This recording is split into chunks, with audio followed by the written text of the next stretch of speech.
संभाजी महाराजांना 14व्या वर्षी येत होती.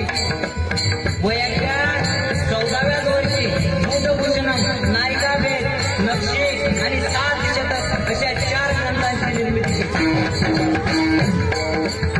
बुधभूषणम संस्कृत, नायिकाभेद प्राकृत, 7 शतक प्राकृत, नक्षे प्राकृत अशा भाषेतून महाराजांनी ग्रंथांची निर्मिती केली. ऐका, शाहिराने वर्णन करावं. राजांमध्ये विद्वान पंडित आणि पंडितांमध्ये महान राजा असणारा एकमेव राजा छत्रपती संभाजी महाराज. संभाजी महाराज वयाच्या 19व्या वर्षी माझे जगद्गुरु